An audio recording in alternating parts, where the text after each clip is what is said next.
नमस्कार, मैं हूं संजय शर्मा। आप देख रहे हैं 4 PM न्यूज नेटवर्क। मैंने देश के जाने माने पत्रकार अभय दुबे जी के साथ इंटरव्यू किया और बहुत मजेदार बात पूछी।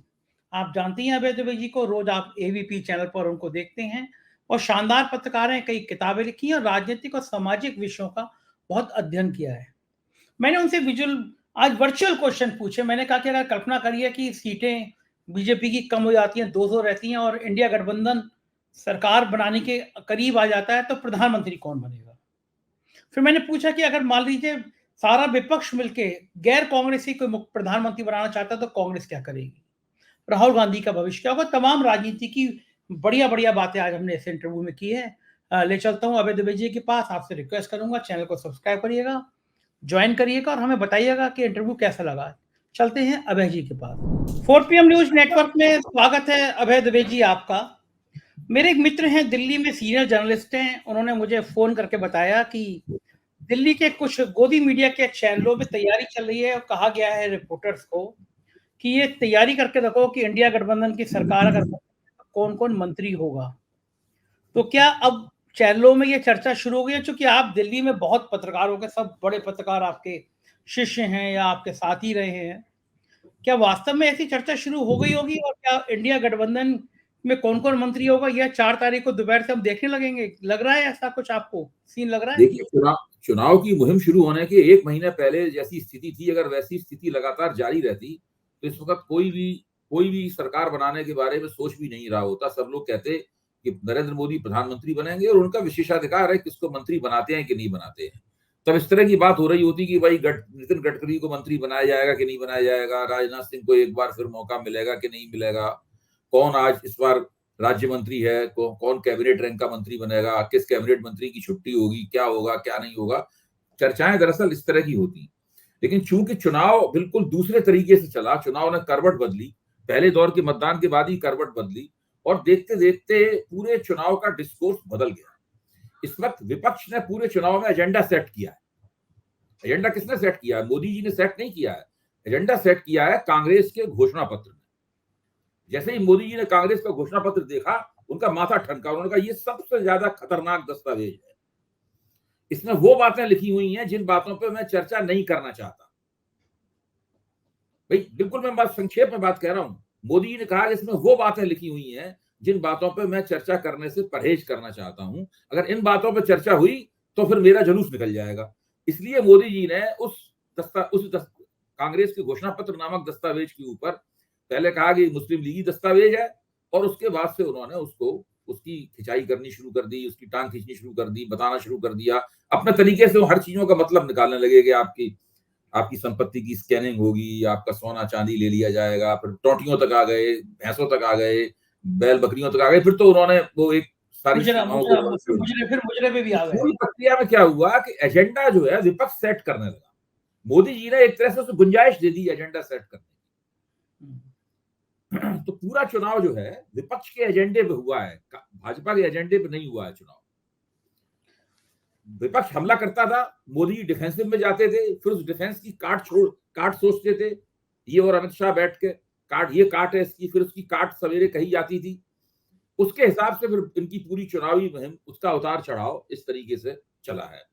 तो ये सब देख के स्वाभाविक ही है कि मीडिया कितना भी मोदी भक्त हो, कितना भी मोदी के लिए मोदी को पतली गली से निकल जाने का मौका देने वाला हो, लेकिन आखिरकार है तो मीडिया ही है। तो सब हमारे भाई बंधु पत्रकार हैं। वो तो माहौल इस तरह का है, बड़ी पूंजी लगी हुई है। मैं किसी पत्रकार को कोई दोष नहीं देता। सारे पत्रकार सबको अपनी रोजी रोटी चलानी है, सबको अपना करियर देखना है, तो सब हिसाब से सोच समझ के करते हैं काम लचीले तरीके से।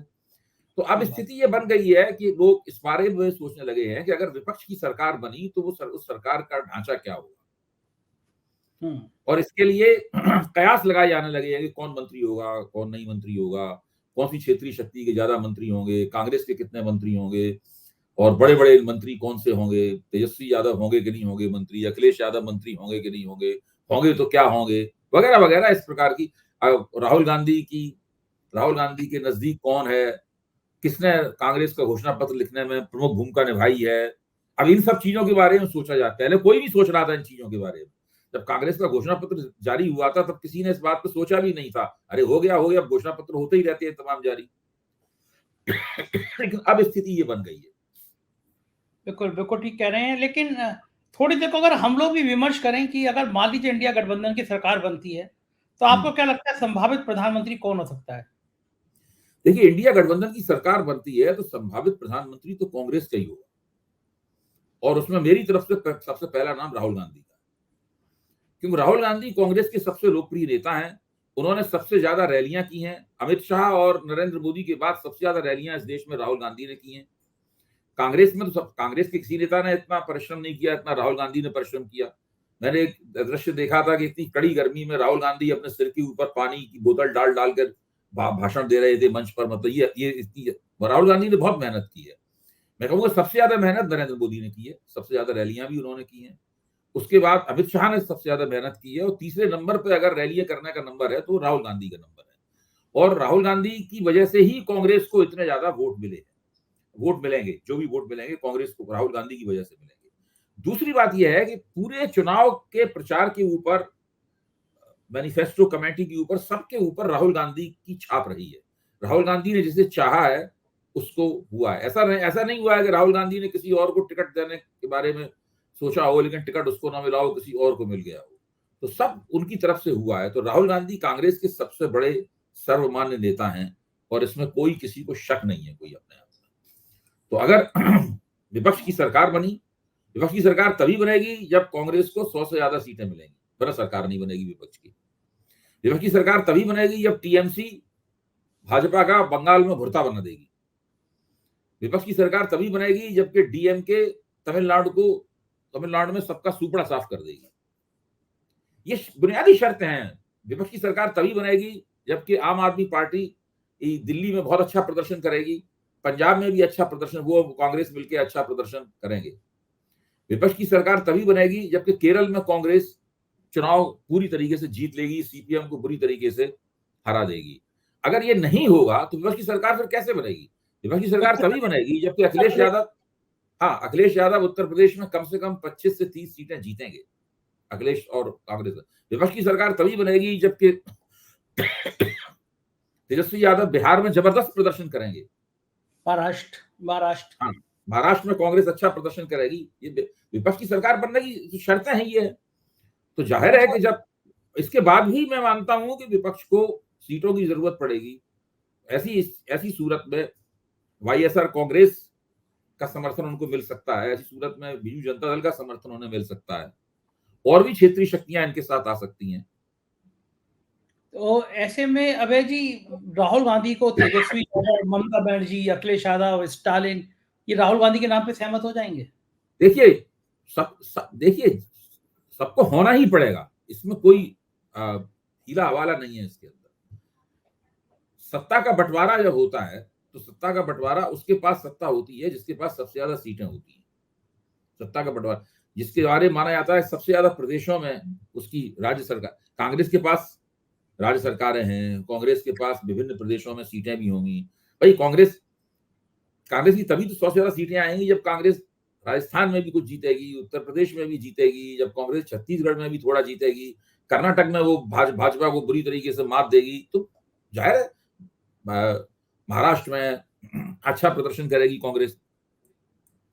तो ऐसी स्थिति में कांग्रेस का ही प्रधानमंत्री होगा, और क्षेत्रीय शक्तियों द्वारा ये सरकार काफी प्रभावित होगी। क्षेत्रीय शक्तियां चाहेंगी अगर, और इस तरह की अगर योजना बनती है तो उनको 2 उप प्रधानमंत्री भी दिए जा सकते हैं।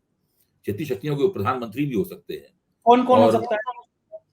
भाई देखिए, आप डीएमके के कौन कौन महत्वपूर्ण बड़े नेता हैं हम लोगों को मालूम नहीं है। वहां की राजनीति के ऊपर हमारी इतनी पकड़ नहीं है कि हम नेताओं के नाम जान सकें। एक मेरी मित्र हैं जी, वो 7 बार मेंबर ऑफ पार्लियामेंट हैं। एक दिन वो तो जिसको स्टालिन नॉमिनेट करेंगे वो होगा। स्टालिन के बड़े करीबी हैं। एक बार उन्होंने मुझे डिनर पे भी बुलाया था, मैंने खाना खाया था उनके साथ। बड़े प्रभावशाली हैं सांसद। क्या लगता है आपको? जिनके ममता बनर्जी हो सकता है, अभिषेक बनर्जी को ममता बनर्जी नॉमिनेट करें। अभिषेक बनर्जी एक बड़ा पद लें, बड़ा मंत्रालय संभालें केंद्र में, तो वो इस तरीके से क्षेत्रीय शक्तियां अपने लोगों को नामजद करें। अखिलेश यादव तो खुद बहुत बड़े मंत्री बनेंगे, तेजस्वी यादव तो खुद बहुत बड़े मंत्री बनेंगे, क्योंकि अभी देखिए उत्तर प्रदेश में विधानसभा चुनाव बहुत दूर है। इस बीच में वो केंद्रीय सत्ता में आना चाहेंगे ताकि उत्तर प्रदेश की राजनीति को प्रभावित कर सकें। तेजस्वी यादव भी केंद्रीय सत्ता में आना चाहेंगे, कम से कम तेजस्वी यादव 1 साल तक रहेंगे केंद्रीय सत्ता में। फिर जब बिहार में चुनाव होगा उसके बाद वो तय करेंगे उन्हें क्या करना है। तो ये दोनों केंद्रीय मंत्रिमंडल में लिए जाएंगे, तेजस्वी और अखिलेश दोनों लिए जाएंगे, क्योंकि उत्तर प्रदेश और बिहार की नुमाइंदगी उसके अंदर मजबूत होना बहुत जरूरी है। एक बताइए भाई साहब कि राहुल मना कर चुके हैं, मैं प्रधानमंत्री पद की रेस में नहीं हूं। अगर मल्लिकार्जुन खड़गे का नाम सामने आता है तो विपक्ष का कोई नेता ना नुकर नहीं कर पाएगा। कांग्रेस कह सकती है हमने पहली बार एक दलित प्रधानमंत्री दिया है देश को। देखिए, सब लोग चाहते हैं कि नरेंद्र मोदी प्रधानमंत्री न बने। देखिए, सब लोगों की पहली शर्त है कि नरेंद्र मोदी प्रधानमंत्री न बने। अगर नरेंद्र मोदी को प्रधानमंत्री बनने से रोकना है, अगर भारतीय जनता पार्टी को सरकार आने से रोकना है, और अगर इन विपक्षी नेताओं ने कौन प्रधानमंत्री बनेगा इस बात पे आपस में झगड़ा शुरू कर दिया और कांग्रेस के पास ज्यादा सीटें होते हुए भी विरोध करने लगे कि कांग्रेस में ये प्रधानमंत्री, तो कांग्रेस का प्रधानमंत्री वो थोड़ा तय करेंगे, तो कांग्रेस तय करेगी। वो अपने उनके कोटे में जितने मंत्री पद आएंगे, उनके कोटे में जो आएगा वो तय करेंगे। गठजोड़ सरकार तो इस तरह चलती है। ओके, नहीं मैं ये पूछना था कि अगर कांग्रेस के अंदर ही मल्लिकार्जुन खड़गे को लोग बनाते हैं तो एक कांग्रेस हमेशा के लिए एक ये बड़ा लीड ले सकती है कि हमने पहली बार देश को एक दलित प्रधानमंत्री दिया है। भाई, मल्लिकार्जुन खड़गे बहुत बड़े मंत्री बन सकते हैं। उसके अंदर मल्लिकार्जुन खड़गे देश के राष्ट्रपति बन सकते हैं, बहुत कुछ कर सकते हैं, बन सकते हैं मल्लिकार्जुन खड़गे। ओके, राहुल गांधी की तकदीर चमक सकती है। अच्छा, अब दूसरी तरफ दूसरी पिक्चर देखते हैं। अगर आ जाती है भारतीय जनता पार्टी की सीटें 220 से 230, संघ क्या करेगा? राष्ट्रीय स्वयंसेवक संघ की बहुत बड़ी भूमिका हो जाएगी। वो सांसदों को जैसे ही 80 या 90 सीटें कम हुई, यानी 220 तभी आएंगी जब 80 सीटें कम होंगी। जब 80 सीटें कम हुई, वैसे ही राष्ट्रीय स्वयंसेवक संघ भारतीय जनता पार्टी की बागडोर और प्रधानमंत्री चुनने की प्रक्रिया की नेता, भाजपा संसदीय दल के नेता चुनने की प्रक्रिया की बागडोर अपने हाथ में ले लेगा। फिर वही होगा जो कि मोहन भागवत चाहेंगे। तो मोदी जी भागवत कुछ भी चाहेंगे, वो मोदी जी को नहीं चाह सकते। मतलब मोदी जी उनकी मजबूरी है।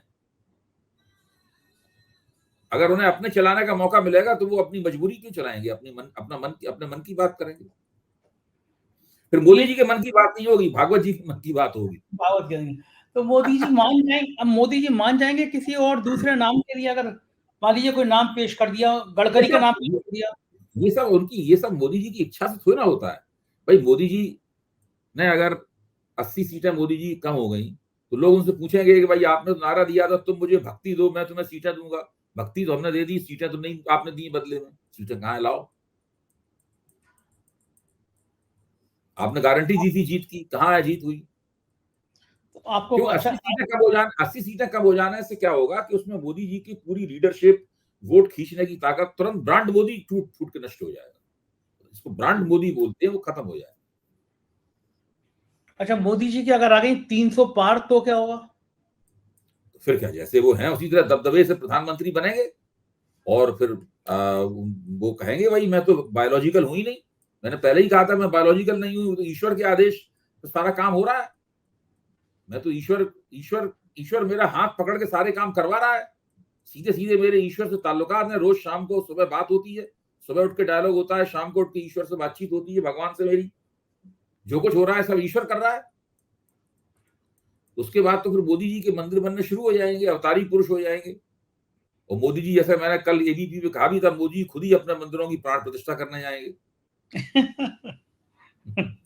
अच्छा बताइए। अच्छा भाई, हिंदुस्तान में कौन है जो मोदी की, जिस मंदिर में मोदी जी की मूर्ति लगी हो उसमें प्राण प्रतिष्ठा करने जाए? कौन है बताइए? कोई नहीं है। कोई नहीं। मोदी जी कहेंगे कि जगत गुरु शंकराचार्य के बाद मैं ही हुआ हूं, दूसरा शंकराचार्य का अवतार मैं हूं, सब कुछ मैं हूं। खुद ही कहेंगे। अच्छा, उसके हो बाद सकता है मोदी जी की मोर पे बैठे हुए तस्वीर आए, मोर पे बैठे हुए, मोर पे बैठे हुए। कोई ना कोई भगवान के जितने अवतार होते हैं वो किसी ना किसी के ऊपर उनका वाहन होता है ना कोई एक। हाँ, अभी शेर तो होता है। रेंज रोवर में चलते हैं मोदी, अभी तो मोदी जी रेंज रोवर में चलते हैं। रेंज रोवर तो कोई ज्यादा, रेंज रोवर से बात नहीं बनेगी। कोई वो होना चाहिए, कच्छप होना चाहिए, मोर होना चाहिए। जैसे गणेश जी चूहे पे बैठते हैं, कोई गरुड़ पे बैठता है, कोई नंदी पे बैठता है। अच्छा, ऐसे मोदी जी मोर पे बैठे नजर आएंगे। आपने भी गजब कर मोर दिया। उन्हें बहुत प्रिय है ना। मोर के साथ एक तस्वीर भी आ चुकी है ना उनकी। हाँ, दाना दाना डालते हुए, दाना चुगते हुए हाँ, उनके दर पे वो रहते हैं अपना मोर। वो अपना वाहन तैयार कर रहे थे ना उस वक्त। गजब कर दिया तो अभय जी आपने। अच्छा, अगर 300 सीटें आ गई तो फिर गडकरी कहाँ जाएंगे और राजनाथ सिंह का क्या होगा? उन लोगों को रिटायरमेंट ले लेना चाहिए। अच्छा। अपनी तरफ से घोषित कर देना चाहिए कि भाई अब मैं राजनीति से हमारा कोई वास्ता नहीं है। अब आप देश की सेवा कर, भगवान ने आपको भेजा देश की सेवा करने के लिए, आप कीजिए। हम लोग अब वानप्रस्थ, इसको वानप्रस्थ रिटायरमेंट को भारत में वानप्रस्थ बोलते हैं ना। जहाँ पे वो जो बनाया गया है आडवाणी जी और मुरली मनोहर जोशी के लिए। वो तो मार्गदर्शक मंडल है, ये लोग वानप्रस्थ ले लेंगे। वो लोग मार्गदर्शक मंडल के लोग अभी वानप्रस्थ ही नहीं हुए हैं। तो इनको इनको मार्गदर्शक मंडल में भी नहीं रखा जाएगा? क्या जरूरत, क्या जब जब स्वयं ही वो लोगों ने वानप्रस्थ लेने से इनकार कर दिया था। भाई 2014 में आडवाणी और मुरली मनोहर जोशी दोनों जिद कर रहे थे उनको टिकट मिले लोकसभा का। उनसे कहा गया आपको राज्यसभा भेज देंगे, ये कर रहे नहीं, बोले हमें लोकसभा का टिकट चाहिए। तब उनको मार्गदर्शक मंडल में डाला गया। अगर ये लोग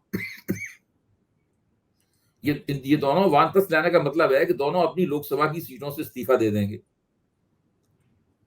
और कहेंगे कि भाई अब हमको राजनीति नहीं करनी। घर बैठेंगे। हाँ, घर बैठेंगे नहीं, वन में चले जाएंगे, किसी कुटिया उटिया में रहेंगे जाकर। फिर योगी आदित्यनाथ का क्या होगा? योगी आदित्यनाथ, ये एक आपका ऐसा सवाल है, इसको अंग्रेजी में कहते हैं this is a good question है। तो वो योगी आदित्यनाथ का क्या होगा, ये तो सब देखिए, उसके बाद किसका क्या होगा ये सब मोदी जी तय करेंगे। उसमें हम लोगों को अंदाज लगाने का भी अधिकार नहीं होगा, और अनुमान लगाने का भी अधिकार नहीं होगा, क्योंकि अनुमान लगाने से होगा कि आप ईश्वरीय जो व्यक्तित्व है उसकी काम में उसके बात निर्णय है। को संदेह कर रहे हैं। हाँ, तो वो ये बात अधिकार हम लोगों को नहीं होगा। उसकी वजह से हमें ईश्वर का शाप मिल सकता है, मतलब प्रकोप हमारे ऊपर हो सकता है। इसके लिए हमें सतर्क रहना चाहिए। और फिर तो योगी आदित्यनाथ के बारे में मोदी तय करेंगे कि उनको केंद्र में राज्य मंत्री बना दिया जाए, उत्तर प्रदेश का मुख्यमंत्री। राजमंत्री। फिर आप देखिए, फिर अपना भविष्य जो है अंधकार में कर रहे हैं। हाँ, सवाल खड़ा कर रहे हैं। आप संभल के बोलिए। सवाल खड़ा कर रहे हैं, ईश्वरीय ताकत पर सवाल खड़ा कर हाँ, रहे हैं। आप संभल के बोलिए, सोच के, हर एक एक शब्द तौल तौल के बोलिए। एक एक शब्द जो है बाद में नरक में आपसे पूछा जाएगा कि आपने ये बातें बोली थी। सवाल उठाए थे। हर लफ्ज के ऊपर आपके लिए दंड निर्धारित होगा। ये बात तो ठीक है, लेकिन योगी जी मान जाएंगे राजमंत्री बनने के लिए?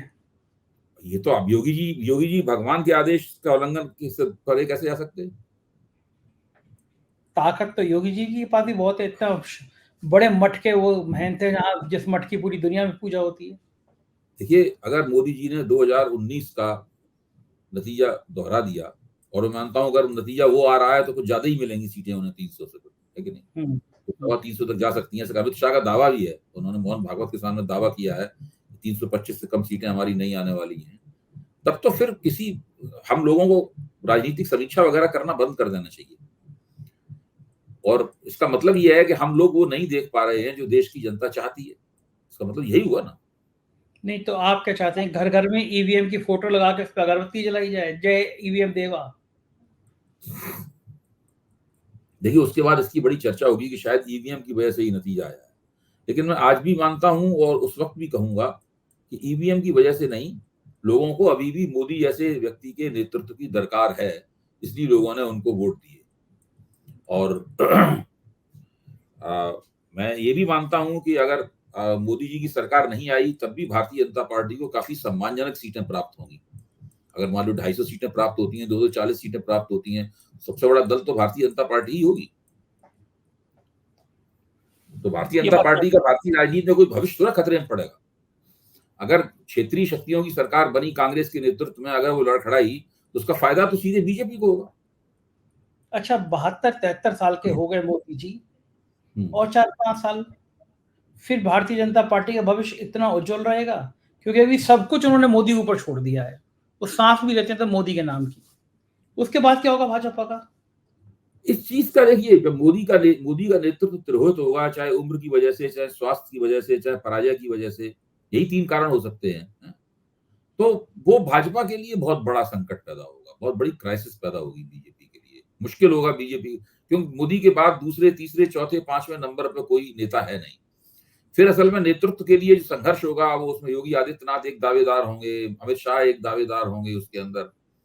उसके अंदर फिर मार्गदर्शक मंडल का भी कोई वरिष्ठ नेता दावेदार हो सकता है, कोई अपना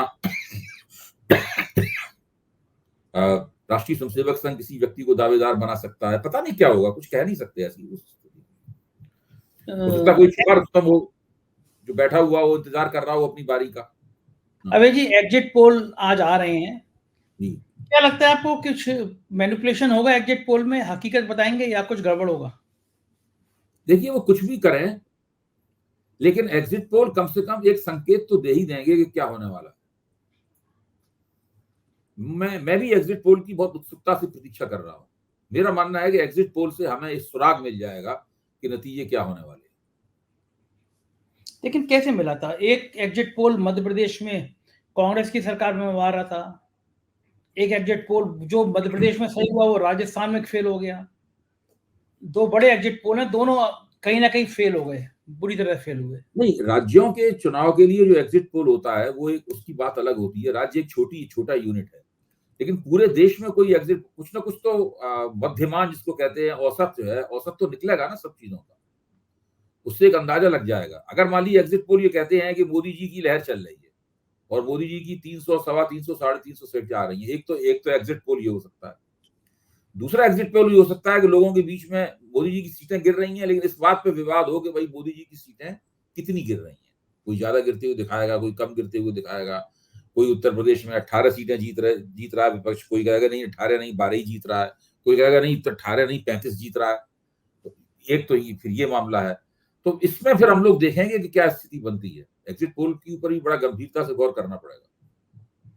अच्छा, दो अलग अलग आ गए, एक कह रहे थे कि 220 आ रहे हैं, एक कह रहे हैं 320 आ रहे हैं, तो क्या माना जाएगा? दोनों एक दूसरे को कैंसिल कर देंगे, पर हम लोग जो सोच रहे हैं हम वही मानेंगे। कितने? अच्छा, ये एक जो आप तो चूंकि इस ऐसी संस्था में जुड़े भी रहे हैं, एक एग्जिट पोल एक लोकसभा क्षेत्र में औसतन कितने लोगों से बातचीत करते हैं? इसका वो आंकड़ा देंगे, इसका वो आंकड़ा देंगे कि कितने। एग्जिट पोल का मतलब ये है कि जो बूथ से निकलने वाला मतदाता है उससे पूछना कि आपने किसको वोट दिया है। उसमें और कोई सवाल नहीं पूछा जाता है, केवल एक सवाल पूछा जाता है। केवल एक सवाल पूछा जाता है कि आपने किसको वोट दिया बताइए। अच्छा। हाँ, पोस्ट पोल जो होता है उसमें मतदाताओं के घर पे जाके बात की जाती है चुनाव नतीजे के बाद में कि भाई आपने वोट दिया था तो क्यों दिया था, क्या आपकी प्राथमिकताएं थी, क्या सोच के वोट दिया था आपने, पिछले चुनाव में आपने किसको वोट दिया था, आपकी आर्थिक स्थिति क्या है, आप क्या उम्मीद करते थे नई सरकार से, वगैरह वगैरह। इस तरह की बातें पूछी जाती हैं। उससे वोटिंग बिहेवियर का अध्ययन होता है। वोटरों के सोच विचार है उसका जो आ, आ, उसका अध्ययन होता है। लेकिन एग्जिट पोल का तो मतलब ये हुआ कि सीधे लोगों से पूछना कि आपने किसको वोट दिया बताइए। अच्छा, एग्जिट पोल में कि एक लोकसभा क्षेत्र से लगभग कितने लोगों से बात करते होंगे ये? इसमें भी कोशिश करते हैं वो कि ऐसे मतदाताओं से बात करें ताकि एक रिप्रेजेंटेटिव सैंपल तैयार हो सके उसका। जैसे कि कुछ महिलाओं से बात करेंगे, कुछ गांव गांव का जो मतदान केंद्र है वहां पे जाएंगे, अलग उसका एक अलग सैंपल होगा, शहर के मतदान केंद्र का अलग सैंपल होगा। इस तरह करके वो बात कोशिश करते हैं कि एक सैंपल बन सके उसका। औसतन कितने लोग काम करते होंगे एक लोकसभा क्षेत्र में एजेंसियों के? डिपेंड करता है कि उसको जो फाइनेंस करने वाली संस्था है वो कितना पैसा दे रही है। जैसे ये सी वोटर है और CNDS है, ये लोग कितने कितने लोग लगाते होंगे एक लोकसभा क्षेत्र में? वो निर्भर करता है कि जो जो मीडिया मंच उनसे अपना करवा रहा है ये, वो उसके साथ में कितना पैसा उस पर खर्च कर रहा है। जितना ज्यादा पैसा खर्च करेंगे उतना ही बड़ा सैंपल होगा, जितना बड़ा सैंपल होगा उतने ही कर्मचारी लगाने पड़ेंगे। प्रशांत किशोर के तो सैंपल बड़े फेल हो गए, वो कह रहे थे हिमाचल में कांग्रेस की सरकार नहीं बनेगी, बन गई थी। आजकल वो उस मोदी। उस समय क्या, वो तो बिना सैंपल के ही शायद कह रहे थे ना। वो तो ये बात तो क्या उन्होंने बिना सैंपल की कही थी। प्रशांत कोई किशोर सैंपल स्टडी ना थी उनकी। प्रशांत किशोर बिहार में भाजपा में शामिल होना चाह रहे हैं? मतलब नीतीश कुमार के बाद उनको लग रहा है कि हम ही आ जाएं यहाँ पे। देखिए सब चीजों पे इस पे निर्भर करता है कि लोकसभा के चुनाव नतीजे कैसे होते हैं। अगर नीतीश कुमार के नतीजे अच्छे नहीं रहे तो नीतीश कुमार की जरूरत भारतीय जनता पार्टी के लिए घट जाएगी। नीतीश कुमार भी फिर पाला बदलेंगे, वो तेजस्वी के साथ जाने की कोशिश करेंगे। तो फिर भाजपा के अंदर नेतृत्व का पहले संकट है। शकुनी चौधरी वगैरह तो भाजपा के कोई स्थायी अध्यक्ष नेता थोड़ी ना है, तो ठीक है, बना दिए गए। अच्छा, एक कल्पना और करते हैं, हमारे जब वर्चुअल उस पर बात कर ही रहे हैं कि अगर सब मान लीजिए 100 सीटें कांग्रेस की आई और 150 सीटें विपक्ष की आई या 170-80 विपक्ष के साथ, और विपक्ष ने सामूहिक रूप से तय कर लिया कि भाई हम ममता बनर्जी को प्रधानमंत्री बनाना चाहते हैं, केजरीवाल को बनाना चाहते हैं, तेजस्वी को चाहते हैं, अखिलेश को चाहते हैं, किसी को भी चाहते हैं, स्टालिन को चाहते हैं। कांग्रेस ने कहा कि साहब आप हमें समर्थन करिए, तो क्या स्थिति होगी? कांग्रेस ने किससे कहा आप हमें समर्थन कीजिए? अगर ये विपक्ष के गैर कांग्रेसी इकट्ठे होते हैं, रीजनल पार्टियां, और गैर कांग्रेसी सब बैठते हैं और कोई एक नेता चुन लेते हैं, सपोज स्टालिन ही चुन लेते हैं या ममता जी को चुन लेते हैं, और फिर कांग्रेस से ये गैर विपक्षी रीजनल पार्टी कहते हैं कि कांग्रेस का नहीं, हम ममता बनर्जी को प्रधानमंत्री बनाना चाहते हैं, कांग्रेस सपोर्ट कर दे ममता बनर्जी को। तो कांग्रेस को उसमें कॉल लेनी पड़ेगी ना, कांग्रेस को निर्णय लेना पड़ेगा कि वो उस बात को मानते हैं कि नहीं मानते। आपके हिसाब से? मेरे ख्याल से कांग्रेस, अगर सारी रीजनल पार्टी, कांग्रेस के अलावा जितने भी पार्टियां हैं, वो सब मान जाती हैं इस बात पे कि हम इसको बनाएंगे। देखिए, कांग्रेस के पास मान लीजिए 100 हैं, इसका मतलब ये है कि करीबन 50 एमपी बीजेपी के तो वहां कम हो गए, क्योंकि कांग्रेस के पास जब एमपी आएंगे तो बीजेपी के खाते से ही आएंगे ना, और कहीं से तो आएंगे ही नहीं। हाँ, तो वहां 50 उनके कम हो गए बीजेपी के। और फिर अगर क्षेत्रीय शक्तियां भी जीतती हैं तो उसमें भी बीजेपी के कई एमपी कम होंगे वहां पे। Of course. उसमें जाहिर है कि बीजेपी के 80 एमपी कम हो जाएंगे उसके अंदर, यानी बीजेपी 210 से 220 पे आ जाएगी। तो ऐसी हालत में, ऐसी सूरत में विपक्ष की सरकार बनने की संभावना बहुत ही मुखर हो जाती है। और कांग्रेस के पास 100 सीटें होंगी, तो 100 सीटों वाली पार्टी को अलग अलग थलग करके थोड़ी ना प्रधानमंत्री बन सकता है। मेरा कहने का मतलब ये कि इसमें स्टेक किसका ज्यादा होगा? अगर कांग्रेस आनाकानी करती है तो कहेंगे कि हम, कुछ रीजनल पार्टी इसमें ऐसी होती हैं जो जिनको एनडीए के संग जाने में भी गुरेज नहीं है। इतनी 100 सीटों वाली पार्टी को ब्लैकमेल नहीं किया जा सकता है। अगर 100 सीटों वाली पार्टी को कोई ब्लैकमेल करने की कोशिश करेगा तो ये मुमकिन नहीं है। ऐसा कोई पिछले इतिहास में दिखाई नहीं पड़ता है। ओके। यानी कुछ लोगों ने धमकी दे दी, ममता बनर्जी ने कह दिया हम तो एनडीए के संग जाने में भी हमें गुरेज नहीं है। तो नहीं, अगर वो ऐसा करेंगी, अगर वो बीजेपी के साथ जाएंगी तो अपना एक पैर पे नहीं, दोनों पैरों में कुल्हाड़ी मार लेंगी। अब वहां पे कोई सीपीएम की सरकार, सीपीएम उनकी प्रतिद्वंदी थोड़ी ना है, वहां तो बीजेपी ही उनकी प्रतिद्वंदी है। बीजेपी के साथ वो कैसे कर सकती हैं? बीजेपी उनका गला पकड़े हुए है भाई। ममता बनर्जी तो बड़ी कोशिश कर रही है बीजेपी से अपना गला छुड़ाने की। सही बात है, बिल्कुल सही बात है। इस प्रकार के नजारे का कोई चांस है नहीं जो आप कह रहे हैं। बिल्कुल ठीक बात है, बड़ा मजेदार होगा। 4 तारीख का इंतजार सबको रहेगा। बहुत होती हैं। देखिए, एक ऐसे गठजोड़ में जिसमें ज्यादातर 20-20, 25-25 सीट, 20-20 सीटों की, 15-15 सीटों की क्षेत्रीय शक्तियां हों, वहां पर 100 सीटों वाली पार्टी बहुत ताकतवर पार्टी होती है। बिल्कुल सही बात है, बिल्कुल सही बात है। और फिर उसके पक्ष में ऐसी शक्तियां खड़ी हो जाती हैं जो दिखाई नहीं पड़ती हैं। सारा कारपोरेट पूंजी उसके पक्ष में खड़ी हो जाएगी, बड़े बड़े ब्यूरोक्रेट्स उसके पक्ष में आ जाएंगे, हिंदुस्तान का जो एलीट है वो उसके पक्ष में आ जाएगा। उसको लगेगा ये लोग सरकार बनाने जा रहे हैं। वो पूरा सीन बदल जाता है, अचानक हवा बदल जाती है। बिल्कुल ठीक बात है। बहुत बहुत शुक्रिया अभय जी, इतनी शानदार आज बातचीत की, मजा आया। Thank you. तो ये थे अभय दुबे जी। आपने सुना कि किस तरह हम लोग राजनीति की बातें कर रहे थे। मुझको यकीन है ये चर्चा आपको पसंद आई होगी। आपका अपना चैनल है तो प्यार से इसको ज्वाइन कीजिएगा, सब्सक्राइब करिएगा, हमारे साथ बने रहिएगा। शुक्रिया, थैंक यू।